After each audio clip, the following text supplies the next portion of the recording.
मोज़स कतन को अस्सलाम वालेकुम। तासो गोरई लगिया जमा यूट्यूब चैनल और फेसबुक पेज। मोज़स कतन को द इंग्लिश ग्रामर पर पख्तो जब के नंज पासान तरीका सरा इंग्लिश ग्रामर दर तखायम। मोज़स कतन को हर जब द कवल डेरा ग्रान और मुश्किल अदा खबर पर मेहनत बंद राशि नौदा दौर हम मुश्किल नदा लका सड़ाई से बगौर के गति वही हर मेहनत हर कोशिश सरा इंसान हर सज द कवल ऐसी मोज़स कतन को द पख्तो जब इंग्लिश ग्रामर सरा बराबर दा डेर मुश्किल कार दा डेर ग्रान कार दा पे वजह च पख्तो जब की दुलस लहजीद यानी कि दुलस आवाज साउंड या जाग दी नो पे वजह बांधे द हर कबायल अखपल जब द हालांकि द पख्तो खुआ पटको के अपवर्ड्स के लिग डेर तब्दीली खाम खा राजी द हर कबायल अखपल जब द नो पे वजह बांधे पश्तो जब सरा द इंग्लिश ग्रामर बराबर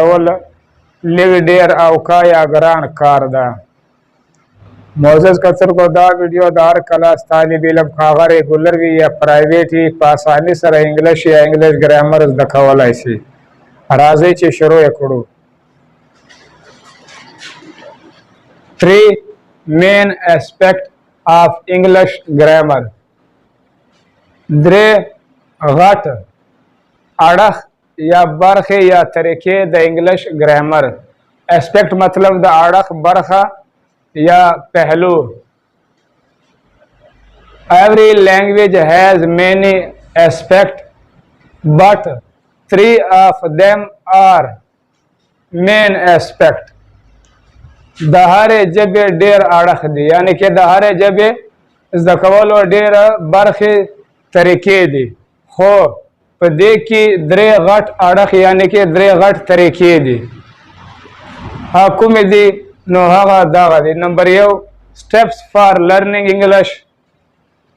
द इंग्लिश दकवलो अमल इकदाम या तैयार स्टेप्स फॉर लर्निंग इंग्लिश के सलोर जुज़ दी। नंबर 1 लेटर द लेटर मतलब द पख्तो जब की हरफ मसलन लका अलिफ लका बे लका ए लका बी लका सी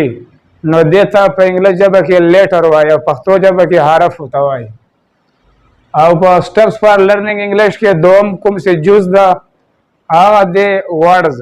वर्ड्स द पख्तो के टक हुआ यानी कि लफ्ज हुआ आसी कला द दो न ज्यात लेटर हरफ सर पे जमा सी नो एगन यो वर्ड्स या टक जोड़ सी द्रेम जुज द steps for learning English sentence sentence the पख्तो के जुमला वाई चिकल दो या दो न ज्यात वर्ड्स या टिकी जमा सी नो एगना सेंटेंस या जुमला जोड़ा सी और ब्या सलरम चुकुम जुज द स्टेप्स फॉर लर्निंग इंग्लिश आगा द पैराग्राफ चिकल दो या दो सेंटेंस या जुमले न ज्यात सी यानी कि जमा सी नो ब्या पैराग्राफ जोड़ सी। नंबर 2 द पार्ट्स ऑफ स्पीच अज्जाए कलाम द वैनास द कवलो बरखे या तरीके या पार्ट्स द हम the parts of speech the हम द इंग्लिश जब या द इंग्लिश ग्रामर आता मेन अड़ख दी या आता मेन रूल्स दी यानी कि द इंग्लिश ग्रामर द कवलो नो पदे की आता अड़ख दी या रूल्स दी यो नंबर बांधे नाउन दा प 2 नंबर बांधे प्रोनाउन दा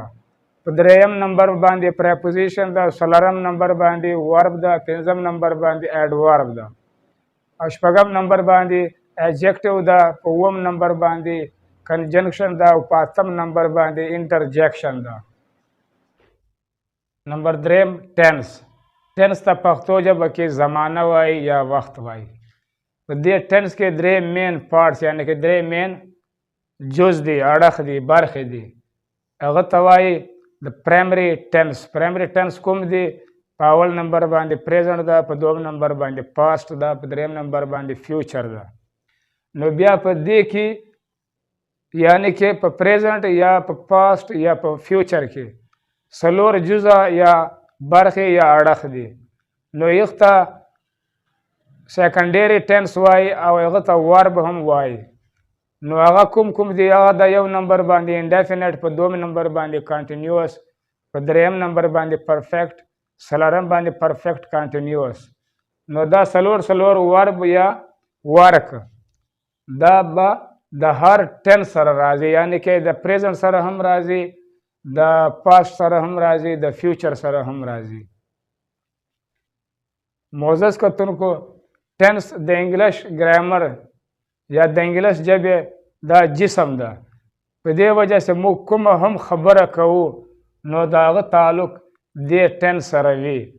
دا ټنس موږ ته دا هم ښایي چې دا کار به کله کیږي او دا کار څومره سوی ده.